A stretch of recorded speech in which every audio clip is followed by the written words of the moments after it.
instituzioetan, jendartean, medioetan, kuadrillan, zaintza, nire ustez, gure ustez, feminizatute dago. Eta horregaitzik, oin hontan martxoaren 8 zen, zaintza jarri da erdigune moduen. Maider Galardi, Ibai Fresnedo, haupa. Kaixo. Zera zauzea? Bo. Ondo, ertu baten. Fresko, gaur fresko. Martxoa 8 ospatzeko asmoz, intentzinoz eta desizioz, ez? Batez ere borrokatzeko desizioz. Borroka da, bide bakarra, ez? Hori zaten da, askotan. Bueno, segaitzik uste duzu zuek aurten bebai, ze hau ez da lehenengo aldiz eizen dela erdigunie, martxoa 8ko erdigune moduen, aurten bebai zaintza dekogula hor.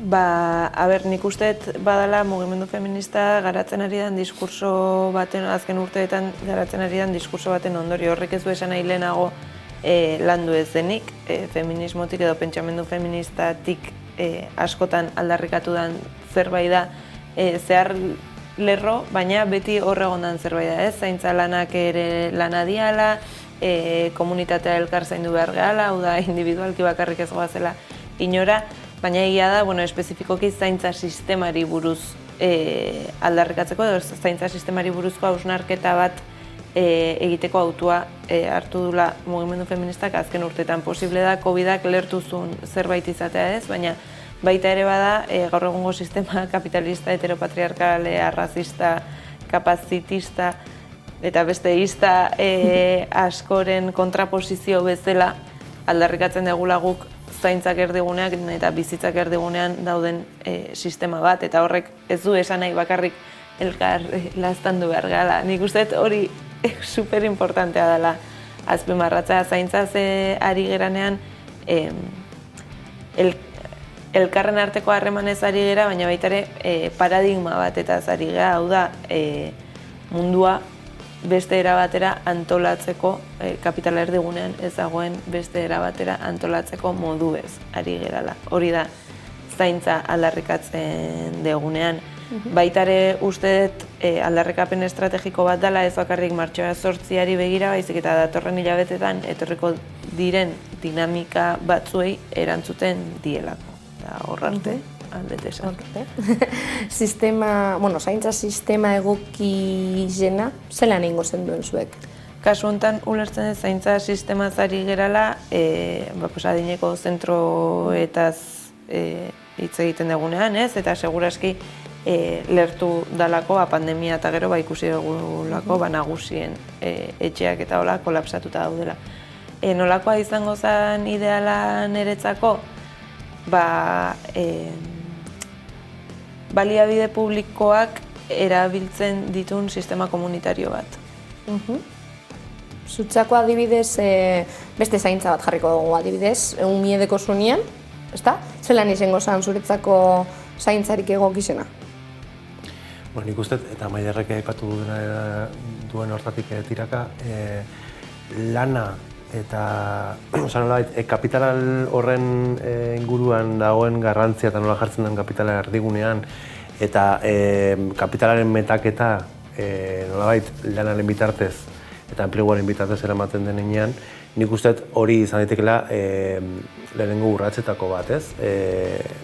Edozein pertsonak bere lanean dagoela, lan ordaindu batean dagoela, aukera izatea nolabait bere bizitzan dauzkan zaintzaren bueltako hainbat behar asetu ahal izatea ere bai, lan esparru horretatik eta badaude beste herrialde batzuk, zeintzuetan adibidez soldatan barruan sartzen den lanetik kanpo dauden zaintza behar horien asetzea. Edozein, ez dakit zehazki, baina nolabait dikotomia produktibo eta reproduktibo hori bateratzea eta aplikatzea ez bakarrik lan esparruan, bizik eta bizitzako esparru guztietan, ez? Eta nolabait jun paradigma hori aldatzen zentroan jarriz, justuki zaintza eta bizitzetan dauden zaintza behar hori guztiak. Eta horrek exigitzen du ere, lehen esan dut paradigma aldaketa bat exigitzen dula honek, eskatzen dulako ere adibidez logika heterosexual edo familia nuklearristetatik kanpo ere pentsatzea ez, ezakit zuri orain senide bat gaixotzea baldin bazaizu, ezakit nire ama gaixotuko balitz, nik edukiko nuke eskubidea nire ama zaintzeko lan postuari dagokion denboretan, baina ez aldiz nire pixukidea, ez? Horta, beti gogoratzen naiz, nire pixukide bateko hain dela 3 edo 4 urteia harriak eukizitun, eta, bueno, denbora asko pasazun ospitalean, eta operatu zuten tauta beste, eta, bueno, gauetako txanda batzuk nik egin nitun. Eta egun horietako baten, direkto jo nintzen berriara erredakziora, pentsatzen ez egoki dela eskubidez ez, eta nire sailburuak esan zian, urrengoan ospitaleko txanda bat egin behar bali manun lasai. Osea, nire hurbileko persona allegada, ez? Esaten da, hurbileko bezala eskubidean ekala ez juteko lanera. Horrelako praktikak behar ditugu, ez? Zaintza begirada feministatik pentsatzen dugunean horrelako praktikak ere behar ditugu.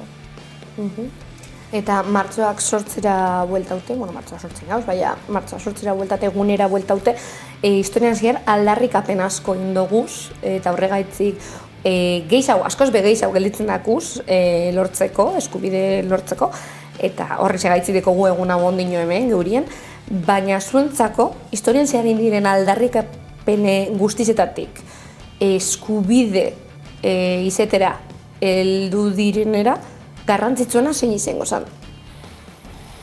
Wow, galdera trampa. Hau galdera. Negi zaitu kurritzen nola bote prontuan eskubide zehatzik. Ez que hau pentsateko da, Negi gauza bat okurritzen zait, eta ez da sona handiena eukizutelako esan nahi dut. Greba feministak egin zianean 2 urtez jarraian, derrepente hor kriston lerketa egon zan, eta ordura arte antolatzen ezana ere atera zan kalera. Uste lehenagotik ere mugimendu feministak egin duen lanketa asko daudela kontuan hartu behar dianak, baina bai, eta igual nahiz eta mundu guztian gertatu zen, Euskal Herriari begira, greba eskubideari edo greba aldarrikapenari beste ikuspegi bat eman zitzaion, ez? Eta uste horrek oihartzuna edukidula ere bai gerora etorri zen urtarrilako 30-ko greba orokorrean, eta gerora ere mobilizatzeko eta gauzak aldarrikatzeko moduetan ere eragina edukidula. Orduan nik uste aldagai edo gertakari interesgarrietako bat izan aldala, ni kontziente naizenetik. Ere genealogia oso laburra daukagu, ez? Pentsatzegu gauza interesantenak azkeneko urteetan gertatu diala, baina gure aurretik feminista pila bat egon dira. Bitxe, ni pentsa dut esango zeta zuela, sufragio unibertsala! Edo lako zer, ezta? Espaldi lortu dan gauza da, baina hori bezan egon. Ez que, azten gara pentsetan da, klaro, gu jaio gara eta ja bai eukidugu botoko eskubide eta hori da, baina ez que hori bezan egon, oso fuertea. Ez que gero, niri gertzen zait, adibidez, eskubidean inguruan hitz egiten dugunean, uste, eskubideak badaketela trampa moduko bat, ez? Eta askotan eskubideak jartzen ditugunaen mai gainean gutxi hitz egiten dugula privilegioen inguruan, adibidez. Batzutan inkluso eskubide batzuk ulertzen ditugu eskubidetzat eta berez ez dira eskubideak. Aita izatea ez da eskubidea, ama izatea ez da eskubidea, adibidez, ez? Edo etxe bat izatea berez ez da eskubide bat. Eta nik adibidez bai ulertzen nuela eskubide bat zala. Orduan, lehenik eta bain hori, baina bestetik diskurtsiboki eta argi dago aurrerapen asko mundiala legalak eta ez, instituzioetatik eta administrazioetatik bultzatuta, baina uste dut diskursiboki edo kontzeptualki berdintasunaren bueltan edo beto esan da, jendeak ulertzen duela berdintasuna parametro androzentriko batzuekin lotuta, ez? Edo estandar maskulinoekin lotuta. Zan nahi, gaur egun bada, edo berdintasunaz hitz egin behar badugu, esanez neska txikiei ingenieroak izan daitezkela, edo zubiltzaileak izan daitezkela, igual ez gabiltza oso ondo ulertzen ari zer dan berdintasuna. Naiz eta mezu horiek beharrezkoak izan, baina igual lortu beharko genuke nolabait, haur txikiei, batez ere mutiei esatea, zaintzalen gainera egiten ari garela horren inguruan, nolabait esatea edo bideratzea pixkat diskurtsoa beste alde horretatik, eta mezua izatea Bai, izan zaitezke haurreskolatako langile bat. Izan zaitezke residentzia batean adinekoak hartatzen dituen langiletako bat, ez? Nolabait, zaintzarekin lotutako hainbat lan prestigio dun bilakatu eta eman buelta diskurtsoari batez ere berdintasun faltsu eta formal horrekin bukatzeko, ze bestela ez dago biderik.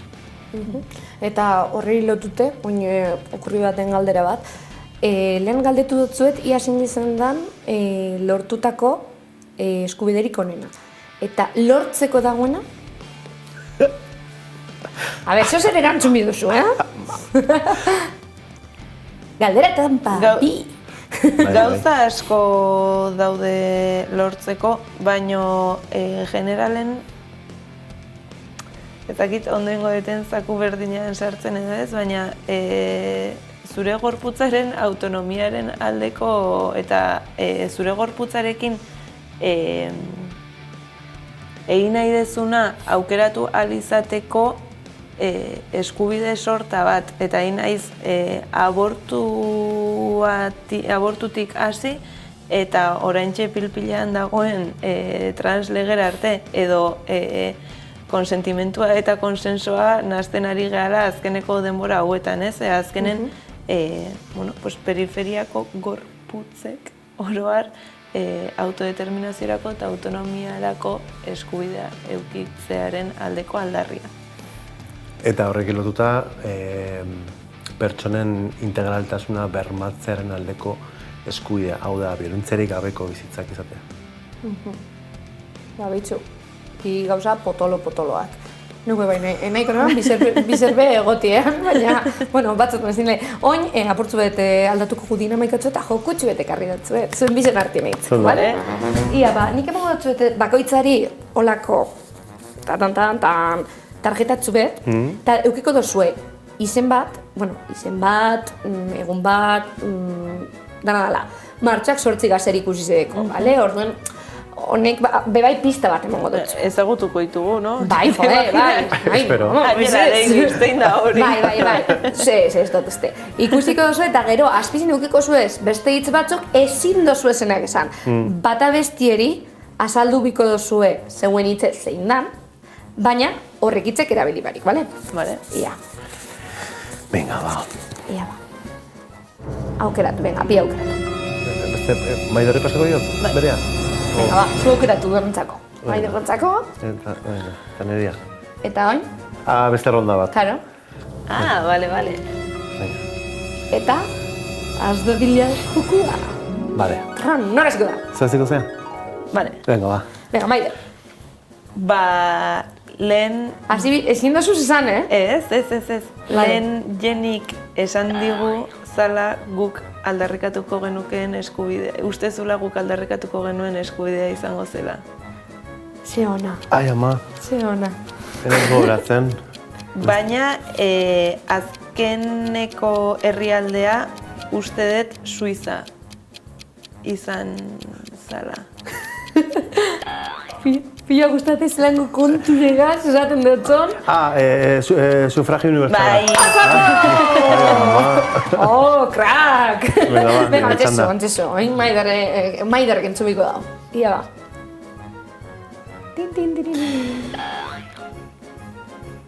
Hain beste zin da pentsa, Aurten, bai, mugimendu feministak zaintzaren aldeko manifak antolatuko ditu horretan. Martxoa 8. Bai? Sei segun esaten duzu, eta markatu feminista esan zu. Feminismoa, jo, eta feminismoa feminista zin da esan. Bueno, ja, markatu. Ondo. Horretxarra nahi zontan. Venga, Maider. Ez dakit irakurri dezun, baina gaztelaniaz idatzi dut egunkariari buruzko reportaje bat hor. Bai, Pikara magazin. Joder, ez que Maider nako zu errezak ziren, Vale. Venga, eta azkena. Venga, a ver. Horatu, martxoak 8 inguruen gauzela berbetan. Martxoak 8 botere gehiago moteko jokutsu beti itzen gauzela. A ber, da, pertsona bat, oso referentea, Euskal Herritarra? Bai, komunikazio arloan, Maite Asensio. ez lasartearra da, Ja, tío, a ver. Bueno, ez, igual ez. A ver, segi. lasartearra da eta saio hontan parte hartzen du. Bai, Flipada ez, bane? nire referente, bale? Bai, nola ez. Bainer, esto es ni ezin da zan, esan dizu. Eta barkatu zendan nire kamara, Esan edo bizan zein. txillidan ordez. Maiten Galardik, Wikipedia horria daka. Katalin ginen eta Marisa Barrenari esker. Onena etxeate. Barkatu, eta guk noiz eukiko gu Wikipedia horri bat? Eta gura. Eskatu, ez ni ja ireki dut, la verdad. A ver, Jenny López. Osea, izena, potola. Bai. Neu, potola. Izena, potola. Ba, eskerrik asko. Zuri? Bakizue, borroka da bide bakarra.